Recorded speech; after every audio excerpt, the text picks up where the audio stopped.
समाज से जुड़े कुछ प्रमुख शब्दावली। समाज। यद्यपि समाज शब्द का अनुप्रयोग कई संदर्भों में हो सकता है, परंतु सामाजिक विज्ञान के संदर्भ में समाज से आशय एक से अधिक व्यक्तियों की पूर्व निर्धारित नियमों के अनुसार परस्पर सहजीवन से है।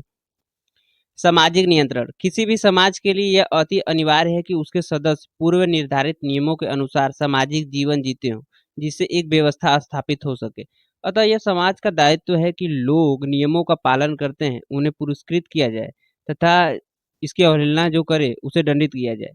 इस प्रक्रिया को सामाजिक नियंत्रण कहा जाता है। सामाजिक नियंत्रण के अंतर्गत लोगों से यह भी अपेक्षा की जाती है कि वे इस सामाजिक नियमों का स्वतः अनुपालन करें। इसे ही नैतिकता कहा जाता है।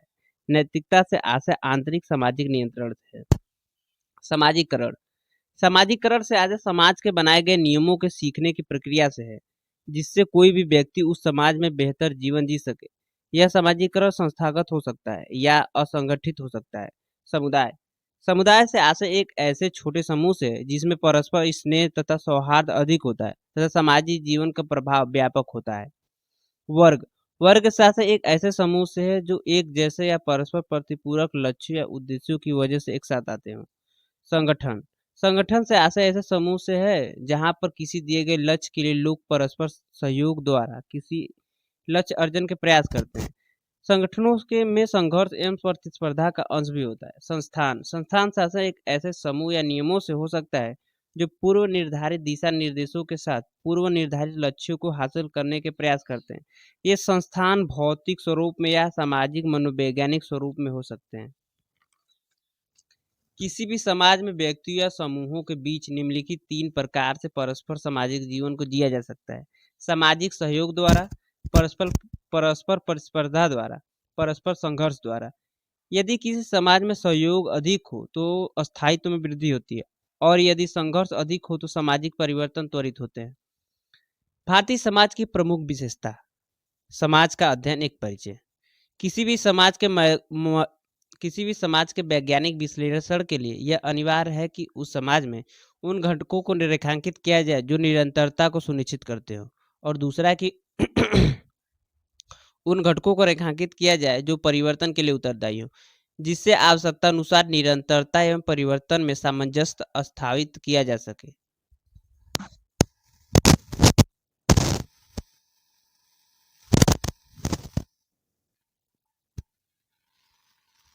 क्योंकि प्रत्येक समाज अनिवार्य रूप से परिवर्तित हो रहा होता है। तीसरा है कि सामान्यतः विज्ञान, प्रौद्योगिकी, नवाचार, युद्ध, आपदाएं परिवर्तन को प्रेरित करती हैं। वहीं दूसरी तरफ संस्कृति एवं रीति रिवाज निरंतरता को प्रेरित करते हैं। इसी क्रम में शिक्षा एवं धर्म दोनों ही उद्देश्यों में उपयोगी है। वहीं दूसरी तरफ किसी भी समाज के वैज्ञानिक विश्लेषण में उसके संरचनात्मक पक्षों तथा सामाजिक पक्षों का भी विश्लेषण। संरचनात्मक पक्षों में मुख्यतः आर्थिक पक्ष, राजनीतिक पक्ष, नए अवसर,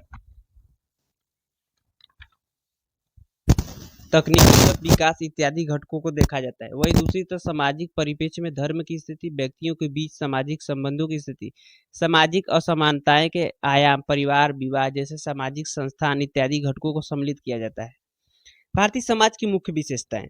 भारतीय समाज स्वयं में निरंतरता एवं परिवर्तन का एक अप्रतिम उदाहरण है। ऐतिहासिक परिप्रेक्ष्य में ऐसे अनेकों साक्ष्य दिखते हैं जो यह स्थापित करते हैं कि प्राचीन एवं मध्यकालीन समाज में भारतीय समाज एक समृद्ध समाज रहा है।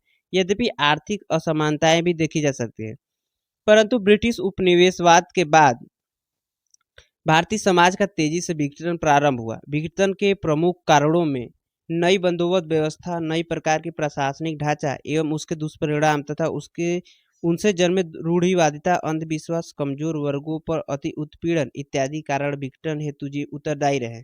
अतः यह कहा जा सकता है कि वर्तमान भारतीय समाज अतीत की अच्छे बुरे अनुभवों को सामाजिक व्यवस्था में प्रतिबिंबित करता है। भारतीय समाज की मुख्य विशेषताएं निम्नलिखित हैं।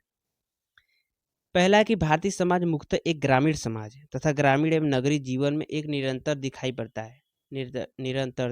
पड़ता है।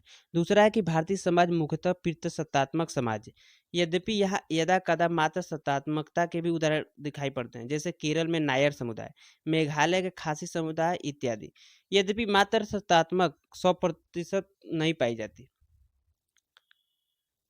तीसरा है कि भारतीय समाज परिवार को समाज की एक इकाई के रूप में देखता है। यही कारण है कि संयुक्त परिवार प्रभावी रहे हैं। हालांकि 21वीं सदी में संयुक्त परिवारों के विघटन के भी तेजी से साक्ष्य दिखाई पड़ते हैं, जिससे एकाकी परिवार बढ़ रही है। भारतीय समाज में एक विशेष प्रकार की सामाजिक असमानताएं पाई जाती हैं, जिसे जाति व्यवस्था कहते हैं। चौ पांचवा है कि भारतीय समाज यद्यपि मुख्यतः जाति आधारित रहा है, परंतु दूसरी तरफ भारतीय समाज का लगभग 8.6 हिस्सा जनजाति समूहों का है। छठवां कि भारतीय समाज एक बहुधार्मिक, बहुभाषाई तथा क्षेत्रीय विविधता बहुजनजाति समाज है। सातवां कि भारतीय भौगोलिक परिप्रेक्ष्य स्वयं बहुत विविध है। यही कारण कि भारत में सामाजिक जीवन यापन अर्थात खान पान, रहन सहन, वस्त्र, त्योहार इत्यादि में भी व्यापक विविधता दिखाई पड़ती है। भारतीय ग्रामीण समाज एक परिचय।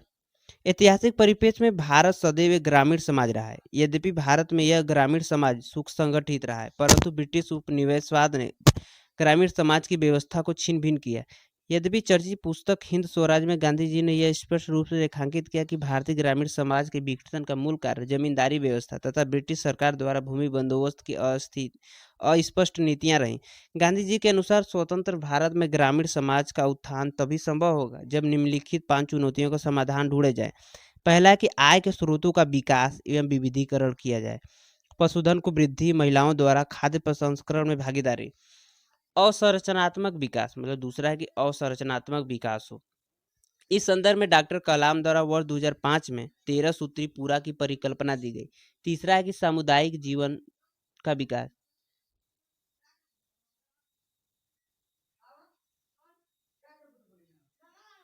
चौथा कि जाति व्यवस्था की कुरीतियों का समापन एवं महिला सशक्तिकरण। पांचवा है कि सहकारिता द्वारा आर्थिक स्रोतों का सृजन।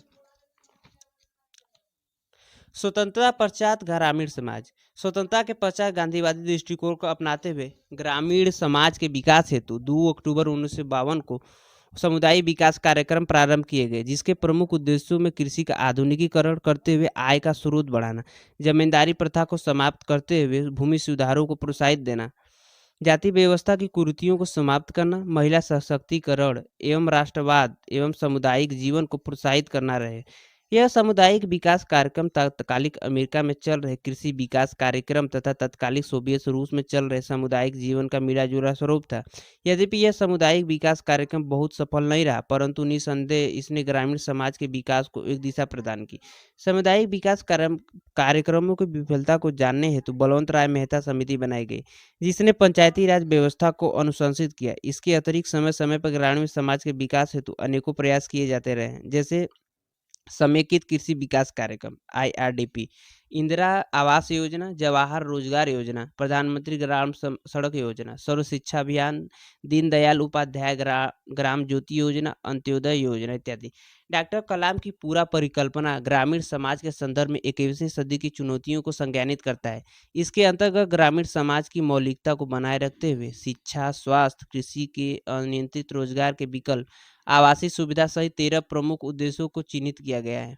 अभी हाल ही में इस दिशा में श्यामा प्रसाद मुखर्जी अर्बन प्रयास प्रारंभ किए गए हैं, जिसके अंतर्गत ग्रामीण एवं सहकारी क्षेत्रों में क्लस्टर बनाते हुए उनके विकास के प्रयास किए जा रहे हैं।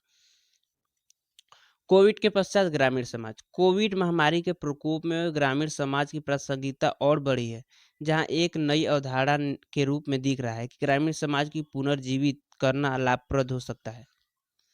चुनौतियां।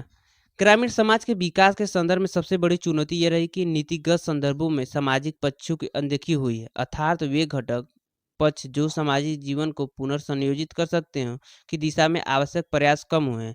वैश्विक स्तर पर यदि देखा जाए तो ऐसे अनेक उदाहरण दिखाई देते हैं, जहां पर लोक प्रशासन के सहयोग से सामाजिक समरसता को बढ़ाते हुए तीव्र प्रगति अर्जित की गई। अतः भारतीय ग्रामीण समाज के संदर्भ में वर्तमान में यह आवश्यक है कि सामाजिक एवं संरचनात्मक पक्षों पर संतुलित ध्यान देते देते हुए 21वीं सदी के गांव बनाए जाए, जो असंरचनाओं में अत्याधुनिक हो, परंतु साथ ही सामाजिक जीवन एवं पर्यावरण की मौलिकता को बनाए रखते हो। मतलब संक्षेप में समझाते तो विकास अवसंरचना जैसे सड़क, शिक्षा इत्यादि, और नीतियों का कार्यान्वयन, नियोजन जैसे कार्य किए जाए।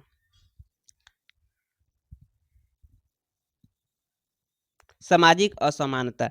किसी भी समाज में कोई भी दो व्यक्ति एक जैसे नहीं होते, उनके बीच में व्याप्त विभेद के आधार पर